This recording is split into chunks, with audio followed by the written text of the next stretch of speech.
I stood there in heavy rain, watching a small wooden coffin being lowered into the ground. The grave looked far too deep and far too dark for a 9-year-old child. Mud splashed onto my black dress, soaking it through, the cold settling into my skin. The minister cleared his throat and glanced at the front row. 5 folding chairs sat there, empty. He leaned toward me and quietly asked, "Lisa, should we wait a few more minutes for your family?" I looked at those seats meant for the people I'm related to by blood. They were clean, dry, untouched. "No," I said. My voice sounded empty. "Start. They're not coming." When the first shovel of dirt hit the coffin, the sound landed heavy in my chest. At that exact moment, my phone vibrated. I pulled it out, expecting an apology or an excuse. Instead, it was a message from my mother. "Stop being dramatic. The funeral is just a formality. Bring the insurance papers to Sarah's engagement party. We need to take care of this." I stared at the screen, unable to breathe. My child was being laid to rest, and my mother was worried about paperwork for a celebration. Before I tell you what happened when I showed up at that party still covered in cemetery mud, leave a comment and tell me where you're watching from and what time it is. I want to see how far this story reaches. I didn't go home to change. I didn't clean my shoes or wipe the rain from my face. I got in my car and drove 20 minutes straight to the Grand Oak Country Club, gripping the steering wheel so tightly my hands hurt. The heater was blasting, but I felt nothing. My phone buzzed again in my pocket. Another message. Another reminder that, to my mother, my grief had a deadline. When I handed my keys to the valet, he paused, looking at the mud on my dress, then up at the spotless white entrance. I didn't explain. I walked past him. Inside, the air smelled of expensive perfume and rich food. Laughter echoed from the ballroom. And that's when I stepped in. The room felt bright and carefree, filled with the sound of people whose biggest concern was whether the champagne was cold enough. As I walked down the hallway, I caught my reflection in a decorative mirror. I looked completely out of place, dark, soaked, and broken against soft colors and smiling faces. Before I could reach the main hall, my mother stopped me. She grabbed my arm firmly, her nails pressing into my skin. Her makeup was flawless, not a trace of emotion. "You look terrible," she whispered sharply, pulling me toward a private room. "We have guests, Lisa. Important ones. Couldn't you have cleaned yourself up?" She pushed me inside the bridal suite. Sarah stood at the vanity, adjusting her lipstick. She turned slowly, looked me over from head to toe, and sighed. "Did you bring the check?" she asked calmly. "David is ready to announce the venue expansion, and the deposit needs to be paid." Water dripped from my coat onto the soft carpet as I stood there.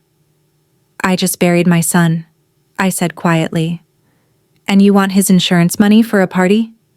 Sarah rolled her eyes, the same way she always did.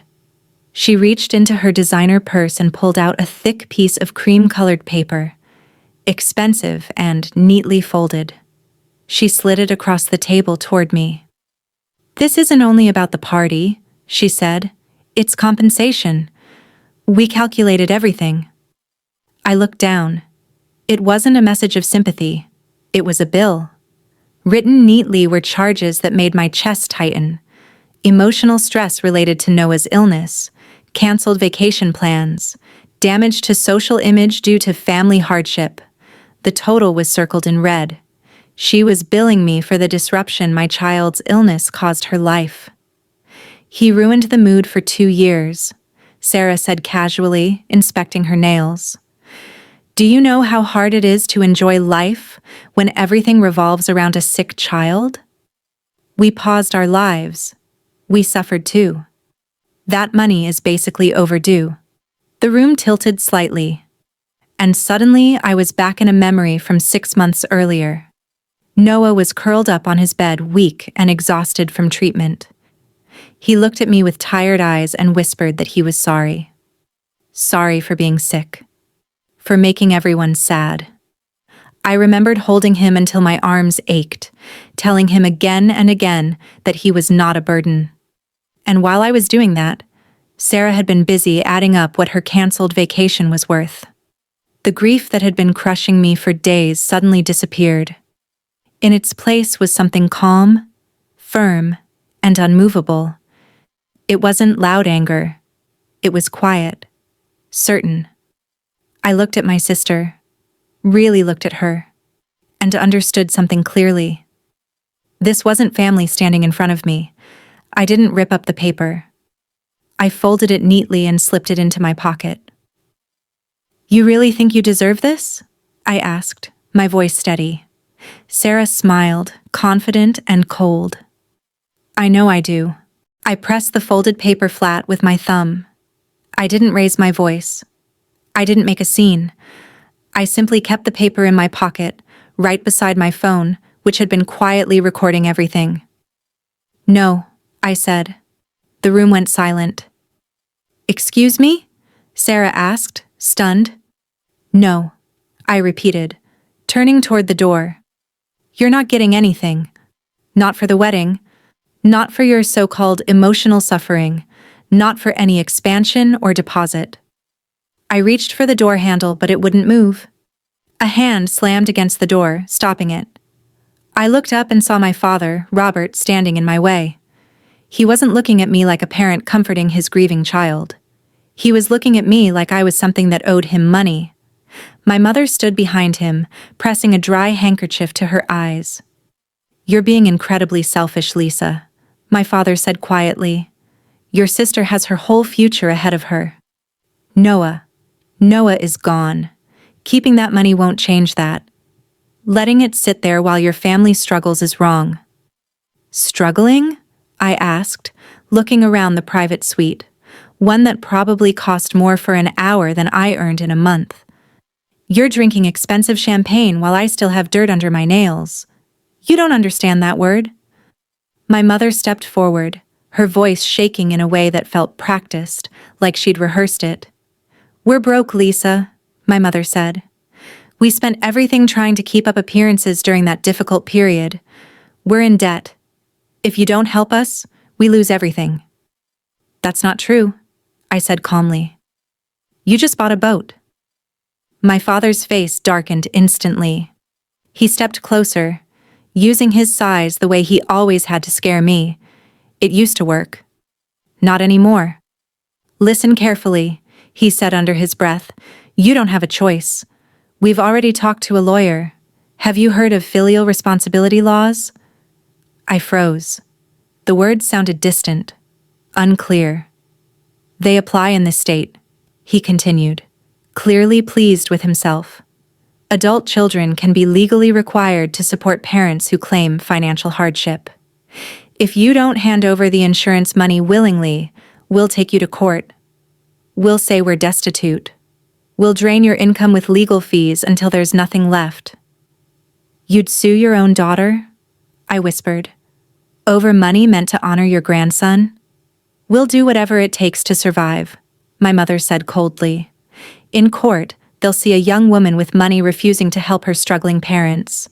They won't see a grieving mother. They'll see someone hoarding cash." My father leaned closer. "You have 24 hours, he said.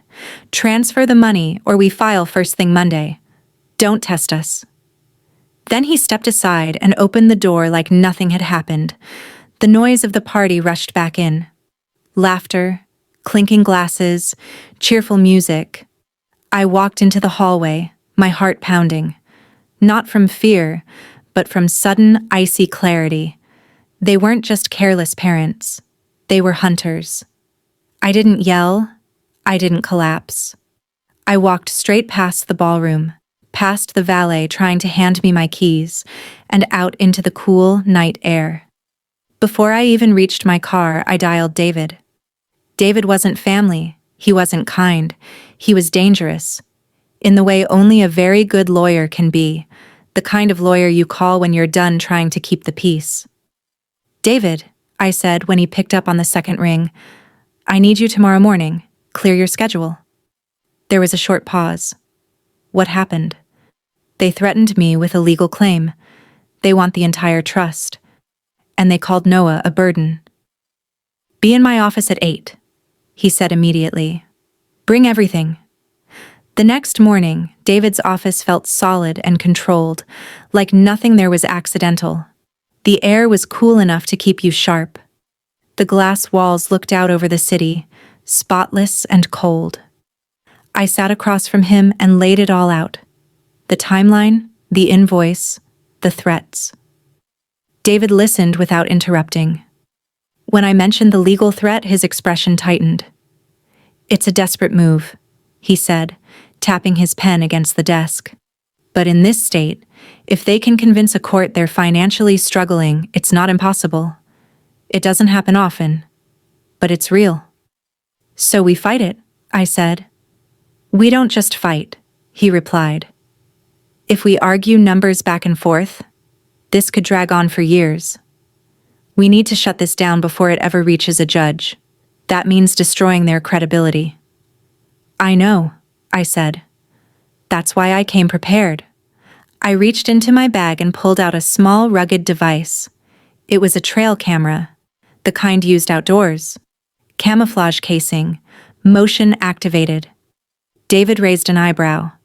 2 days before Noah passed, I explained. Sarah joked about how expensive burial plots are. She asked if cremation would be cheaper. It made my skin crawl. I took a breath and continued.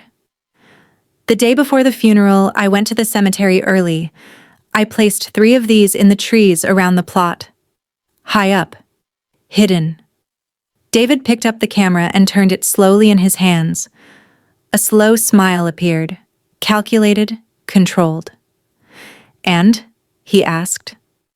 They think I'm just overwhelmed, I said quietly. They think I wouldn't notice. But I knew they wouldn't be able to stay away. He leaned forward. Lisa, if what you captured is what I think it is, this doesn't just protect you, it ends this.